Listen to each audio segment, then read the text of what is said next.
Welcome back to TC Talk Sports, soon to be the #1 sports channel on all of YouTube. If you love NBA, you have come to the right place. I'm doing team previews for every single NBA team leading up to the regular season, which is quickly approaching. If you want to follow along on this journey, hit that subscribe button, smash that subscribe button.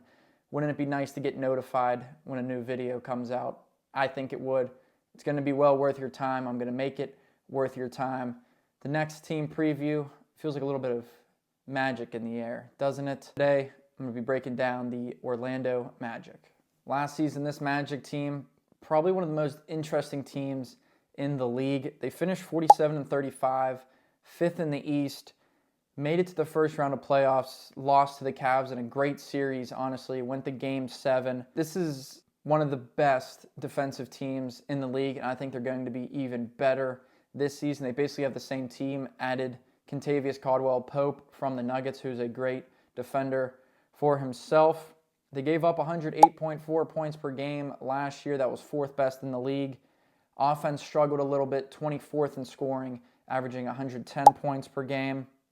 But they forced the third most turnovers. This team gets after it on defense. They do not let you get easy buckets. And as I said earlier, I think they're just going to be even better going into the 2025 season. In that playoff round versus the Cavs, the Magic held the Cavaliers to 95.9 points per game. That's a crazy number to hold a team to in the regular season and especially the playoffs, and somehow they still ended up losing. But definitely a bright, very positive year for the Orlando Magic, and we are seeing the rise of Paolo Banchero. If you watched my last video, when I was talking about Kyle Filipowski, you know I do not like Duke, but I have to give Paolo his flowers. Last year in the playoffs, he averaged 27 points per game, 8.6 rebounds per game, and 4 assists per game. We are seeing the rise of Paolo Banchero. I think he's going to be even better this season. I think he's going to be in the MVP race. Don't call me crazy, but I think he's going to be in the MVP race for portions of this year. Definitely going to be one of the leaders for most improved, which I think at this year, going into only his third year, he seems like he's already an NBA veteran, but going into his third year, if he wins most improved player, I think that's a huge step for him in his career because he's going to end up being a fantastic NBA player. Throughout the regular season last year, 22.6 points per game, 6.9 rebounds, and 5.4 assists. Shot 33.9% from three, which isn't a great not really a good three-point shooting percentage as it is, but a big improvement from his 29.8% from beyond the arc in his rookie year. And again, I'll be done talking about him soon, but he's going to keep getting better in every statistical category, I think. Maybe not assists. 5.4 is kind of high for him, especially with the type of guards that this Magic team has. But Banchero's looked really good so far in his first 2 years on the Magic, and I expect absolutely nothing less going into his third year.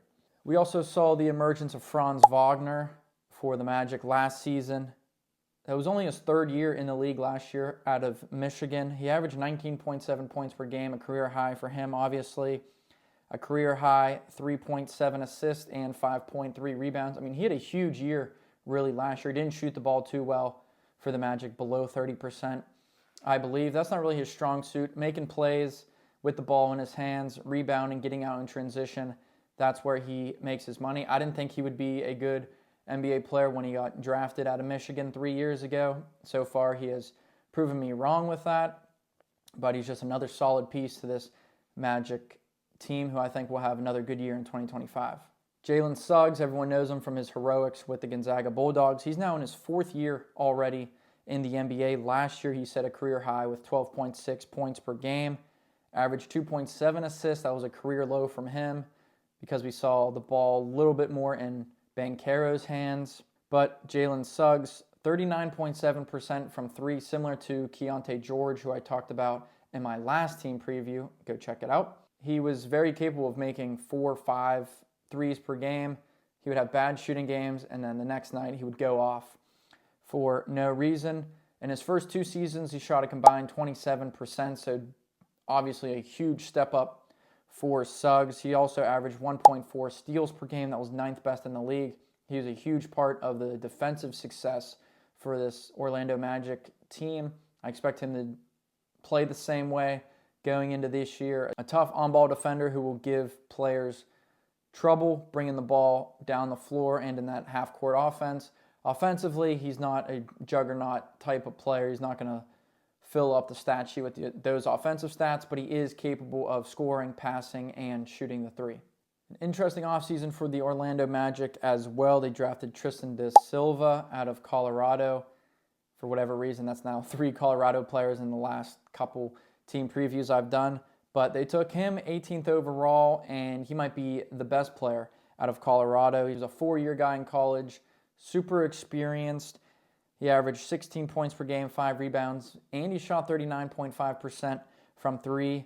He was awarded second-team All-Pac-12 honors. He's a solid guy. I don't know if he's going to play right away and have a lot of minutes for this Magic team. If he spends any time in the G League, I think he'll be one of the better players in the G League. Could be up there among the top point scorers in the G League. We saw him in the Summer League, small sample size, but he played 3 games, averaged 17.7 points per game, shot 60% from the field, 58% from 3, grabbed 5 rebounds per game as well. We saw that he's a versatile defender. He can score on the offensive side. They'll probably play him at the 3 or 4, so you'd like to see him put on a little more muscle, get a little bit bigger. But I think going forward, the next couple of years, he can be a key player for this Magic team. Right away, I don't know how much of an impact he has because the Magic are low-key a deeper team as well. But that defense that he played in college is definitely going to translate and correlate to what goes on in the NBA. So I think that's going to help him get some minutes if he's on the bench during the regular season. As I mentioned earlier, the Magic signing Kentavious Caldwell-Pope, KCP, a member of the Denver Nuggets championship team. Literally the definition of a 3-and-D type of player. Beyond the arc, he's a very good three-point shooter. He's a great on-ball defender. We've seen that the last couple years, and it hasn't really slowed down with him. One of the leaders in plus-minus last season for the Denver Nuggets, which that's not a stat I look too much into, but that just shows that he is valuable and deserves to be on the floor, and he definitely will with the Magic. Magic also on the brink of losing Wendell Carter Jr., but they re-signed him to a 3-year, $59 million deal just a couple weeks ago. Not an all-star caliber player, but he's another big guy that can block shots, grab rebounds, and he can shoot the 3. That's another good piece for the Magic to have going throughout this season. Players to watch, I have 2 interesting guys here for this section. First is Anthony Black, coming into his 2nd year out of Arkansas. 6'7", 212 point guard. I mean, great size for a point guard. We saw him at the 1 and the 2 last season. This team has a lot of guards that they can rotate in and out of the game, play point guard or shooting guard.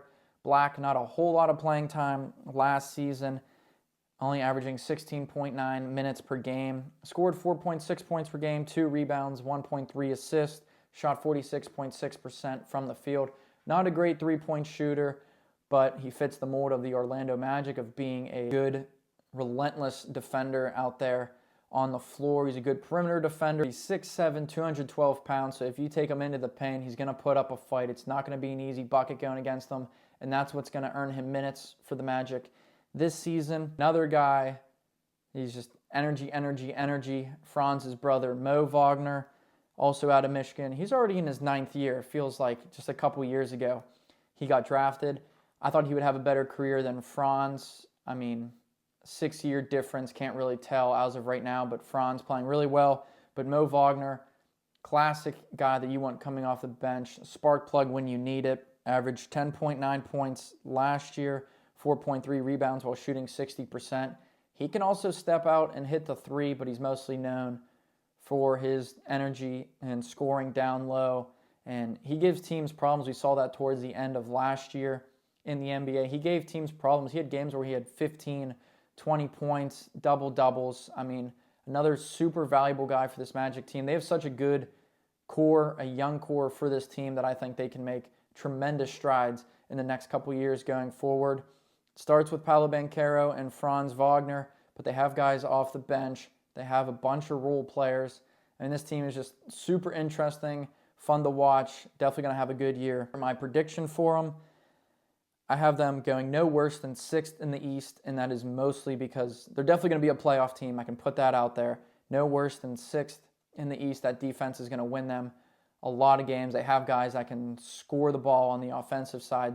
We're seeing the emergence of Franz Wagner and Paolo Banchero. They can both score the ball. They have Cole Anthony coming off the bench, Jonathan Isaac, Markelle Fultz. I mean, this team is deep. They all play defense. KCP recently said that he's never been part of a team where everyone is willing to defend and wants to defend. Probably the best defensive team he's ever been a part of. Right now, can't argue with that. Nuggets and Lakers weren't known for their defense. The Magic definitely are. I don't see them any higher than 4th in the East. The East is super top-heavy this year as well. You got Sixers, Bucks, Celtics, Cavs. I mean, just a bunch of teams. There's going to be a dogfight at the top of the Eastern Conference this season. No higher than 4th, no lower than 6th. Could maybe see them as a 3 seed come the end of the year, but definitely a playoff team for the Magic. They're going to be good this year. Definitely watch out for the Orlando Magic.